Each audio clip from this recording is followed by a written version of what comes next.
누가복음 22장 14절로 23절까지 말씀입니다. 같이 읽습니다. 시작. 때가 이르매 예수께서 사도들과 함께 앉으사 이르시되 내가 고난을 받기 전에 너희와 함께 이 유월절 먹기를 원하고 원하였노라. 내가 너희에게 이르노니 이 유월절이 하나님의 나라에서 이루기까지 다시 먹지 아니하리라 하시고 이에 잔을 받으사 감사 기도하시고 이르시되 이것을 갖다가 너희끼리 나누라.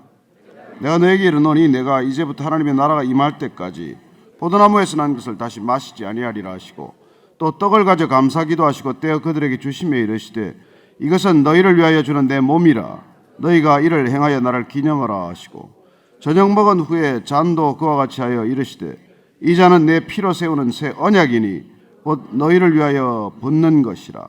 그러나 보라, 나를 파는 자의 손이 나와 함께 상 위에 있도다.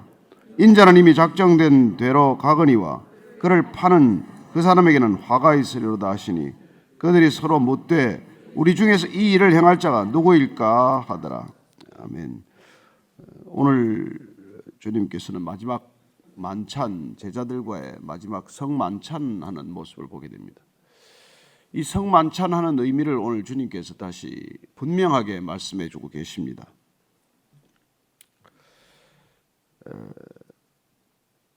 14절, 15절 한번 더 읽겠습니다. 시작. 때가 이르매 예수께서 사도들과 함께 앉으사 이르시되 내가 고난을 받기 전에 너희와 함께 이 유월절 먹기를 원하고 원하였노라. 때가 이르매, 예수님께서는 때를 따라 오셨고 때를 따라 걸으셨고 때를 따라 지금 십자가를 이제 지시는 것입니다. 예수님께서는 이 유월절을 위해서 오셨습니다. 유월절에 희생 제물이 되기 위해서 오셨습니다. 그리고 오늘 누가는 예수님께서 지금 사도들과 함께 앉으셨다고 기록하고 있습니다. 제자들과 함께라는 단계를 지나서 이제 이들을 사도로 세우시는 예수님의 의도를 간파한 것이죠. 예수님께서는 이들을 제자로 부르셨습니다. 나를 따르라. 나를 따르라고 부르셨기 때문에 주님께서는 지난 3년간 같이 다니셨습니다. 이제 주님은 떠나시게 됩니다. 그리고 주님이 떠나시는 순간 이 제자들은 사도가 되어야만 마땅합니다. 보내시기 위해서 부르셨기 때문입니다. 주님께서 저와 여러분들을 보내시기 위해 부르셨다는 것을 기억하십시오. 우리는 모여 있는 것이 우리의 목적이 아닙니다. 저와 여러분들을 어디론가 보내시기를 원하십니다. 저와 여러분들의 발걸음이 주님이 원하시는 곳에 가는 것이 주님의 목적입니다. 사도, 아폴로스토스란 보낸다는 뜻입니다. 주님께서 보내신다는 것입니다. 우리는 사랑하는 자녀들을 평생 데리고 살지 않습니다. 때가 되면 떠나보내야 합니다. 사랑하기 때문에 떠나보내야 합니다. 자녀를 사랑하기 때문에 떠나보내는 것이죠. 나를 더 사랑하는 부모들은 끼고 앉아 있습니다. 돈이 있어서 끼고 있고 권력이 있어서 끼고 있고 힘이 있어서 자녀들을 떠나보내지 않아요. 그러나 정말 사랑하는 자녀들은 떠나보내야 한다는 것입니다. 가슴 아프고 헤어지는 것이 어렵지만 그러나 그 자녀를 떠나보낼 때 그 자녀는 다시 그의 인생을 사는 것처럼 주님께서는 이제 하나님 나라를 위해서 이 제자들을 떠나보내기 위해서 이걸 하는 거예요. 떠나보내는 이 때를 기다렸다는 뜻입니다. 그래서 뒤에 보면은 내가 고난받기 전에 너희와 함께 이 유월절 먹기를 원하고 또 원하였다라고 말합니다. 주님께서 원하고 원했다, 간절히 원했다. 이 세상에 우리가 원하는 것들이 우리 자신이라는 것을 알게 됩니다. 여러분들이 원하는 것이 곧 여러분을 빚어가는 동력이고 능력이기 때문이죠. 뭘 원하고 계십니까? 어릴 때는 뭐 꿈이 많죠. 이것저것 뭐 장군이 되고 싶기도 했다가 무슨 대통령이 되고 싶기도 했다가 과학자가 되고 싶기도 했다가 철이 들면 어떻습니까? 내가 점점 뭘 위해서 이 땅에 왔는지를 깊이 생각하게 되고 소원을 갖되 단 한 가지 소원을 가져야 합니다. 정말 성숙한 어른이라면 이 땅에서 소원을 단 한 가지 갖게 됩니다. 그 소원이 우리를 드러내는 것이죠. 우리의 정체성은 우리가 가지고 있는 소원에 있는 것입니다. 보통 사람들은 뭐 소원이 오락가락 어린아이처럼 하기도 하고 또 많은 소원들을 갖기도 해요. 이것저것 보는 것마다 소원으로 삼는 사람도 있습니다. 그런 사람들은 내가 진정으로 뭘 원하는지 모르는 사람들이에요. 내가 진정으로 뭘 원하는지 모르기 때문에 이것저것들을 눈에 보이는 대로 손에 잡히는 대로 쥐고 살아가는 것이죠. 그래서 하나 잡고 나면 또 하나를 꿈꾸게 되고 그 하나를 이루고 나면 또 다음 것을 탐욕하게 되는 것이죠. 그러나 정말 한 가지 소원을 가진 사람들은 그렇게 정신없이 살지 않습니다. 복잡하게 살지 않아요. 단순하게 사는 것이죠. 그렇습니다. 주님을 따르는 사람의 삶의 특징은 단순성이에요. 복잡하지 않습니다. 이것저것 욕심내지 않습니다. 보는 것마다 탐욕스러워지지 않아요. 주님께서 지금 원하고 원했던 것이 무엇입니까? 십자가를 지는 것입니다. 십자가를 지고 제자들을 파송하는 것, 그래야 그들이 교회가 되는 것. 그렇습니다. 교회는 교회 위에 십자가를 달라고 하는 것이 않습니다. 십자가 위에 교회가 세워지는 것이지 교회 위에 십자가가 세워지는 게 아니에요. 우리가 십자가 위에 교회를 세워야 교회가 교회다워지는 것이지 교회 건물 위에 십자가 단다고 교회 되지 않습니다. 어쩌면 이 십자가 위에 세워진 교회는 흩어지는 교회요. 정말 사도가 되는 교회가 될 것입니다. 오늘 주님께서 이 사도들과 함께 앉으셨고 고난받기 전에 내가 너희와 함께 이 유월절 먹기를 원하고 또 원했다는 것입니다. 주님은 이 날을 기다리신 것입니다. 마치 정말 우리가 간절히 어떤 기념일을 기다리듯이 주님께서는 이 날, 이 유월절, 제자들과 마지막 먹게 될 이 유월절을 기다렸다는 것이죠. 그리고 제자들에게 말합니다. 이 유월절이 하나님의 나라에서 이르기까지 다시 먹지 아니하리라. 이제 유월절 오늘 마지막 식사를 제자들과 함께 합니다. 자, 17절, 18절입니다. 시작. 이에 잔을 받으사 감사기도 하시고 이르시되 이것을 갖다가 너희끼리 나누라. 잠깐 여기 너희끼리 나누라고 되어 있어요. 유월절 먹기를 원하고 원하셨는데 지금 제자들에게 뭐라 그럽니까? 너희끼리 나누라는 거예요. 너희끼리. 먼저 어떻게 보면 1부, 2부 행사 같아요. 1부는 너희끼리 나누는 거예요. 너희끼리 나눌 때 누구를 주십니까? 예수님을 주시는 거예요. 그렇습니다. 그렇게 원하고 원했던 것은 예수님을 주시는 것입니다. 예수님 당신 자신이 제물이 되었고 유월절에 어린 양이 되셨기 때문에 그리고 주님께서 내 피를 주시기 위해서 그렇게 주님께서 직접 주님의 보혈을 드리심으로 주님께서는 유월절을 완성하기를 원하시는 것이죠. 그래서 다시는 이 땅에서 더 이상 유월절은 없습니다. 예수님께서 당신 자신을 드림으로 영원히 단 한 번의 이 제사로 주님이 드리는 피로 우리는 이제 더 이상의 유월절 제사 의식은 필요 없는 것이죠. 유월절 제사란 어린 양 희생 제물에 피를 쏟게 되는 것입니다. 왜 그렇습니까? 첫째, 생명은 피에 있습니다. 레위기 17장 11절에 보면 모든 생명은 피에 생명이 있다고 되어 있습니다. 로마서 말씀을 보면 우리의 죄의 삭은 사망이라고 되어 있습니다. 생명은 피에 있고 우리가 죄를 지으면 죄를 대속할 우리의 희생 제물은 피라야만 합니다. 생명이라야만 합니다. 그래서 희생 제물이 대신 그 피를 흘렸지만 이제 예수님께서 그 피를 흘리심으로 이제 유월절 제사 의식은 끝나는 것입니다. 옛 언약은 완성되는 것입니다. 새 언약이 시작되는 것입니다. 주님께서 지금 너희끼리 마시라고 하는 것은 주님을 당신 자신을 주시겠다고 말씀하시는 것이죠. 요한복음을 보면은 그 부분에 대해서 자세한 설명이 되어 있습니다. 요한복음에서 왜 예수님께서 생명의 떡이라고 당신 자신을 말씀하셨는지를 한번 다시 읽겠습니다. 6장 48절에서 51절까지입니다. 6장 48절에서. 자, 같이 읽습니다. 시작. 내가 곧 생명의 떡이니라. 너희 조상들은 광야에서 만나를 먹었어도 죽었거니와 이는 하늘에서 내려오는 떡이니 사람으로 하여금 먹고 죽지 아니하게 하는 것이니라. 나는 하늘에서 내려온 살아있는 떡이니 사람이 이 떡을 먹으면 영생하리라. 내가 줄 떡은 곧 세상의 생명을 위한 내 살이니라 하시니라. 53절 이하를 계속했습니다. 시작. 예수께서 이르시되 내가 진실로 진실로 너희에게 이르노니 인자의 살을 먹지 아니하고 인자의 피를 마시지 아니하면 너희 속에 생명이 없느니라. 내 살을 먹고 내 피를 마시는 자는 영생을 가졌고 마지막 날에 내가 그를 다시 살리리니 내 살은 참된 양식이요 내 피는 참된 음료로다. 내 살을 먹고 내 피를 마시는 자는 내 안에 거하고 나도 그의 안에 거하나니 살아계신 아버지께서 나를 보내심에 내가 아버지로 말미암아 사는 것 같이 나를 먹는 그 사람도 나로 말미암아 살리라. 이것은 하늘에서 내려온 떡이니 조상들이 먹고도 죽은 그것과 같이 아니하여 이 떡을 먹는 자는 영원히 살리라. 우리가 성찬을 하는 이유, 오늘 예수님께서 내 살을 먹고 내 피를 마시지 않으면 그 안에 생명이 없다고 말합니다. 크리스찬이 되는 것은 여러분 성경 공부한다고 되고 무슨 주일 성수한다고 되고 11조 한다고 되는 게 아니란 말이에요.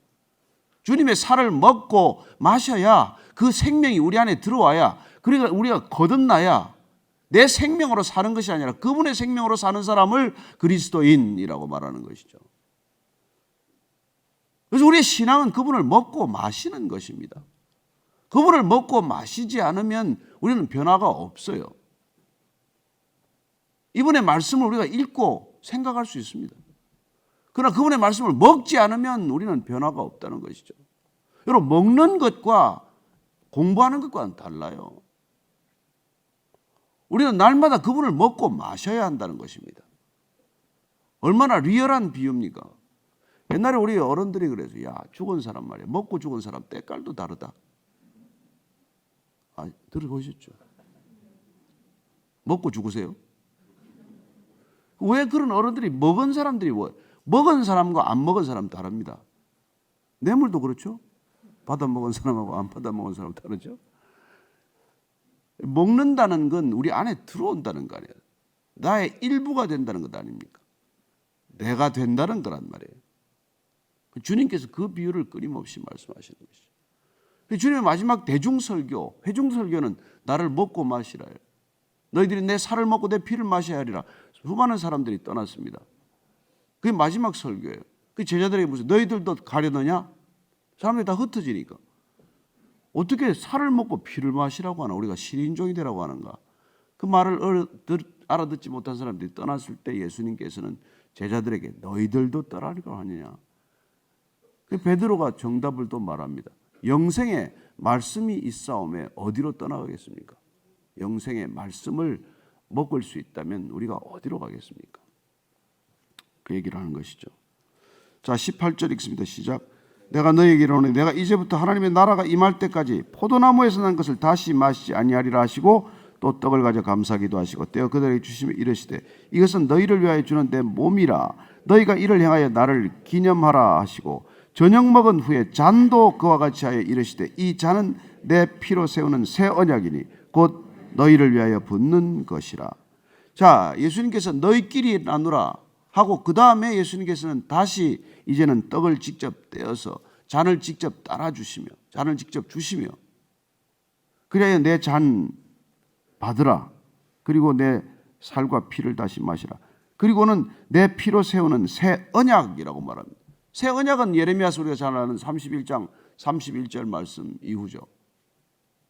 보라 날이 이르리니 새 언약을 우리에게 주실 것이다. 새 언약은 돌에 새겨진 것이 아니라 우리의 신비, 마음에 새겨지는 언약이 될 것이다. 그렇습니다. 예수님께서는 옛 언약을 스스로 완성하시고 이제 새 언약을 시작하시는 것입니다. 예수님께서 새 언약의 시대를 오늘 여는 것이죠. 이 제자들과 함께. 12지파, 이스라엘의 12지파로 시작되었던 그 유월절을 마감하고 이제 12제자로부터 새 언약이 시작이 되는 것이죠. 그렇습니다. 우리의 역사는 이 기점으로 해서 우리는 새로운 역사가 시작이 되는 것이죠. 진실로 교회의 역사가 시작이 되는 것입니다. 이 새 피로 내 피로 세우는 새 언약은 곧 너희를 위하여 붓는 것이라. 너희를 위하여 붓는 것이라. 저는 우리가 성찬을 할 때마다 이것을 기념하라고 하는 말씀을 듣게 됩니다. 내가 올 때까지 이것을 기념하라. 기억하라. 내가 떡을 먹고 내가 이 성찬에 참여하는 자마다 주님께서 우리 안에 들어오셔서 그분이 내 안에, 내가 그분 안에 있는 것을 경험하게 하실 것이고, 그런 진정한 성찬을 경험한 사람은 진정한 그리스도인이 될 것이고, 그분을 먹고 마신 사람은 그분을 따르는 진실로 제자가 될 수밖에 없는 것이죠.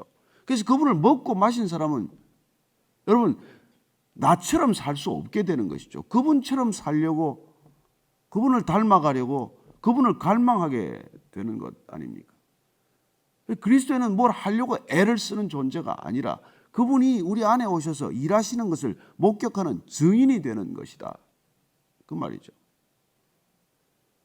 저기 앉아 계신 분들 중에서는 그럴 것입니다. 도저히 예전의 나라고는 상상할 수 없을 만큼 변하신 분들이 계실 것입니다.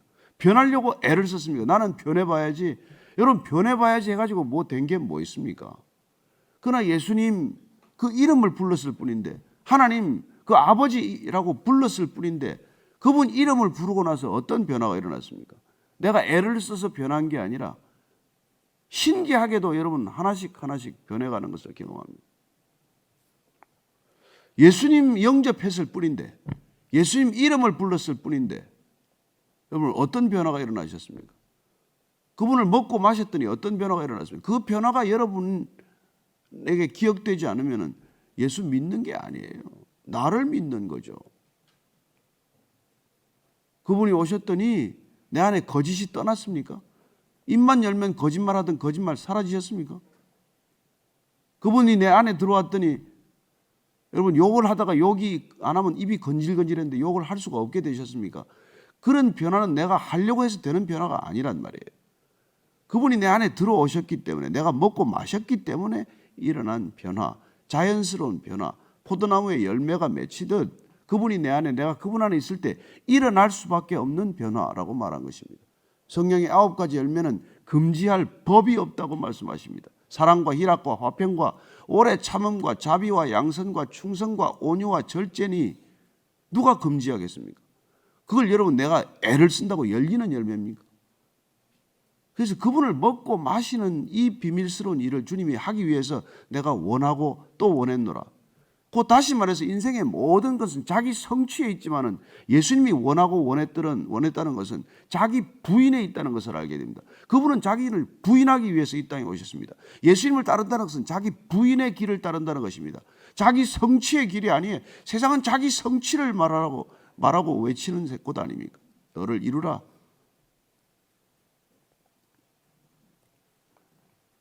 그런데 이 길을 뭐 가겠다고 여러분 아무나 부르면 아무나 오겠습니까? 내가 부른다고 오겠어요? 주님이 부르셔야 오는 것이고, 주님이 내 안에 오셔야 일어나는 변화를 경험하기 시작한다는 것입니다. 이 변화는 내 의지와 상관없는 변화예요. 안 하려고 해야 안 할 수 없는 변화입니다. 마치 술꾼이 술에 중독되어서 술을 안 먹을래야 안 먹을 수가 없듯이, 아침마다 후회하면서 또 술을 마시고 밤이 되면 또 술독에 빠지듯이, 그렇게 내 의지로 어찌할 수 없는 상태가 되기 때문에 술 취하지 말라, 이는 방탕한 것이니 오직 성령의 충만을 받으라. 성령의 충만을 받는 거나 술의 충만을 받는 거나 현상은 지극히 비슷한 거예요. 내 의지로 어쩔 수 없는 상태에 이르는 것을 말하는 것입니다. 내가 그토록 욕망하고 내가 그토록 그걸 갈망했는데 이제는 그걸 갈망할 수 없게 되는 삶이 되는 것이죠. 그걸 위해서 성찬을 하는 거란 말이에요. 그걸 위해서 예수님께서 나를 먹으라, 나를 마시라, 그런 얘기를 하는 것이죠. 내가 내 안에 좀 들어가야 되겠다. 내가 너와 하나가 되어야 되겠다. 그렇습니다. 우리는 연합과 일치를 비로소 경험하는 것이죠. 그러나 보라, 21절 이하입니다. 시작. 그러나 보라, 나를 파는 자의 손이 나와 함께 상 위에 있도다. 이게 여러분, 이 예수님 곁에 항상 배신자가 있다는 것을 기억하십시오. 예수님 곁에 배신자가 이렇게 있는데 여러분 곁에는 얼마나 있겠어요? 12제자 중에 예수님께서는 11제자가 중에서 뭐 하나가 배신자가 있다면 저와 여러분 옆에는 11제자가 배신이고 한 사람쯤 따라올 거예요. 기억하십시오. 그러나 그 배신을 두려워하지 마십시오. 하나님께서는 그런 배신을 통해서도 일하실 수 있는 분입니다.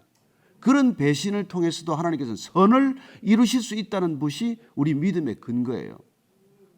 우리는 늘 배신하고 우리는 늘 불평과 불만을 늘어놓고 일삼는 사람들이지만 하나님께서는 그런 부족한 사람들을 들어 쓰실 수 있다는 분에서 그분은 온전하신 분이라는 것입니다. 그분의 완전함은 여러분 악을 선으로 바꿀 수 있는 것이고 악을 써서라도 선을 이룰 수 있다는 분의 점에서 그분은 완전하신 분이라는 것입니다. 십자가는 뭡니까? 죽음의 형태 아닙니까? 2000년 전에 십자가는 보기만 해도 끔찍한 거 아니에요. 그걸 지고 가는 사람들은 거기에 반드시 박혀 죽는 것 아닙니까? 그런 끔찍한 십자가와 끔찍한 십자가 처형을 통해서 인류의 구원이 이루어진다는 것을 여러분들이 아신다면, 제가 기억한다면 하나님은 어떤 악을 통해서 선을 못 이루실 분이겠습니까? 우리 눈에는 지금 뭐가 선이 있습니까? 이 땅에 무슨 선함이 있습니까? 무슨 정치의 선함이 있고 무슨 경제의 선함이 있습니까? 그러나 인간이 그 수많은 하루 종일 생각하는 게 악한 것뿐인데도 주님께서는 이 모든 것들을 통해서 궁극적인 선을 향해 가고 있다는 것, 그런 섭리하심이 있다는 것, 그게 우리 믿음의 근거라는 것입니다. 그분을 믿는 것이지 어느 누구도 믿는 게 아니란 말이에요. 믿음의 대상은 오직 하나님 한 분이다, 이렇게 우리가 말하는 것이죠. 그분은 이 거대한 악의 세계를 통해서도 선을 향해서 이렇게 물줄기를 바꾸지 않고 가시는 분이라는 것이죠.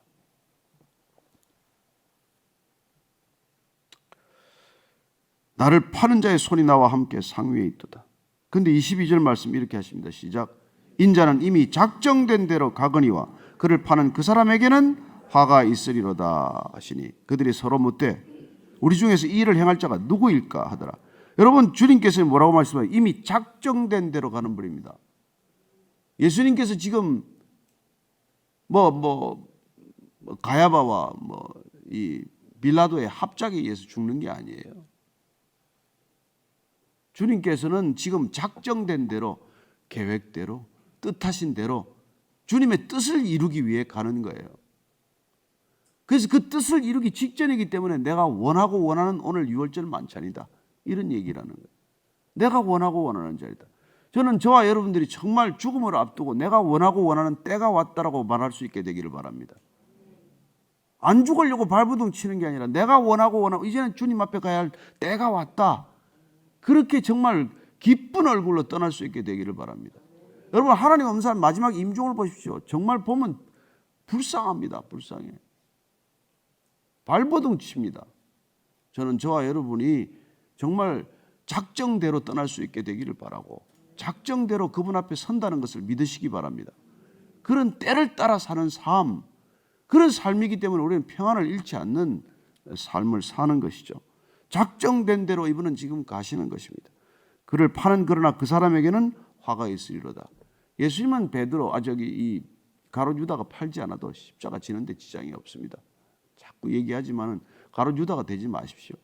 나도 주님을 위해서 그런 역할을 한번 해보고 싶습니다. 혹시라도 그런 생활을 하지 마십시오. 네. 그 사람에게는 화가 있으리로다. 어떤 화가 있습니까? 결국 자살하지 않습니까? 창자가 다 터져 죽지 않습니까? 은삼십 받은 것은 토기장이한테 던지고 그런 화가 있으리로다는 것이죠. 그랬더니 제자들은 서로 묻되 우리 중에서 이 일을 행할 자가 누구일까? 다 조금씩 찔리거든요. 그래서 묻는 거예요. 그런 생각을 품은 적이 없는 사람 묻지도 않습니다. 무슨 말을 하시나 알아듣지도 못해요.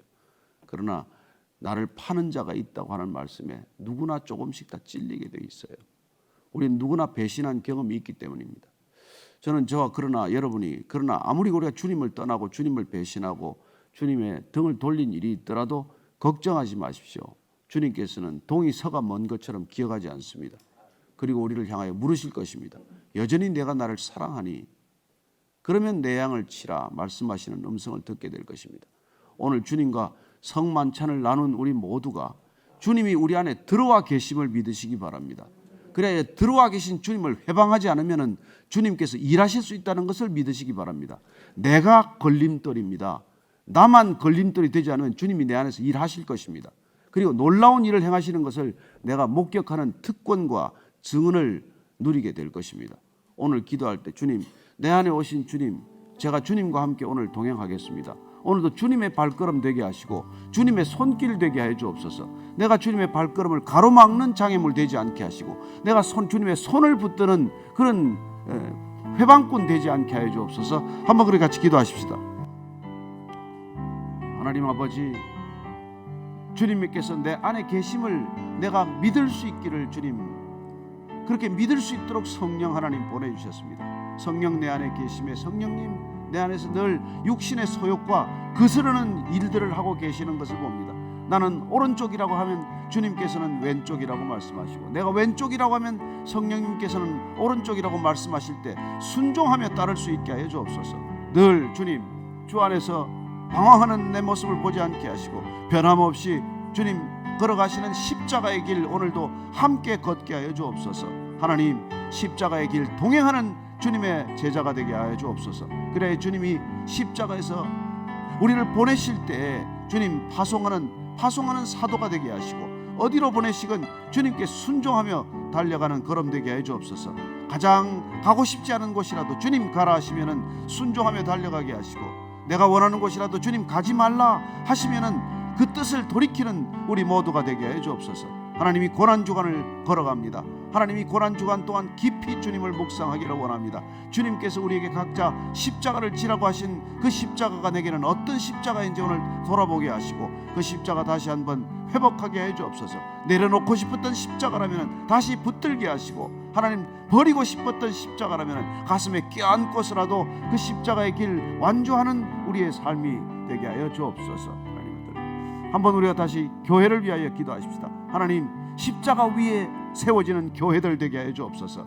십자가를 걸어놓는, 장식물처럼 걸어놓는 교회 되지 않게 하여 주옵소서. 우리가 한번 이 땅의 교회를 위하여 다시 한번 기도하겠습니다. 하나님 아버지, 이 땅의 모든 교회가 주님의 교회임을 선언합니다. 이 땅의 모든 교회가 십자가 위에 세워졌음을 주님 확인합니다.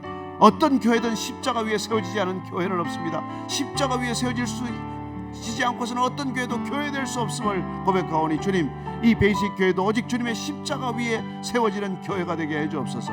주님이 기초가 되게 하시고, 주님이 반석이 되게 하시고, 주님이 머리가 되게 하시고, 주님이 주인이 되시는 바로 그 교회의 꿈이 우리 모두에게 주어졌사오니, 오늘도 주님 십자가 위에 세워진 이 교회가 하나님 거룩의 능력을 잃지 않도록 하여 주옵소서. 어떤 능력보다도 주님 거룩의 능력을 회복하는 교회들 되게 해 주옵소서. 경건의 모양은 이때 거룩의 능력을 잃어버린 교회들이 아니라, 비록 모양은 하잘것없더라도 경건의 능력, 거룩의 능력을 회복한 교회들 다 되게 해 주옵소서. 한국 교회들이 진정한 교회, 거룩한 교회, 참된 공교회가 되어서 하나님이 마지막 시대에 주님 가라고 하시는 열방까지 흩어지는 교회가 되게 하시고, 주님 가라고 하는 것까지 어디까지든지 순종하는 교회들 다 되게 하여 주옵소서. 하나님 아버지, 주께서 이 땅 가운데 주신 거룩한 소명을 붙드는 교회들 되게 하여 주옵소서. 단 한 가지 소망 갖는 교회가 되기를 원합니다. 십자가의 길 함께 걷는 교회들 되게 하여 주옵소서. 하나님, 거룩의 능력을 회복하는 교회들 되게 하여 주옵소서. 하나님, 우리 안에 주신 십자가의 놀라운 걸음, 이 한 주간 걸어갈 때 주님이 내 안에 새롭게 행하시는 새 언약의 길 보게 하여 주옵소서. 이제는 십자가에서 새 언약을 우리에게 해주신 우리 구주 예수 그리스도의 은혜와, 그리고 새 언약의 길 따라오면 아버지가 맞아주시는 하나님의 크신 사랑과, 날마다 새 언약이 우리 신비에 새겨지고, 그 신비에 새겨진 언약 기억하게 하시는 성령님의 기억해 하심이 오늘 말씀을 따라 다시 한번 주님을 파는 손이 아니라 주님의 손이 되어 어딘가를 만져주는 손 되게 하시고, 주님의 걸음 되어 어딘가 찾아가게 하는 그 발걸음 되기를 원하는 이 자리에 고개 숙인 모든 성령의 지체들 위해 지금부터 영원까지 함께 하시기를 간절히 축원하옵나이다. 아멘.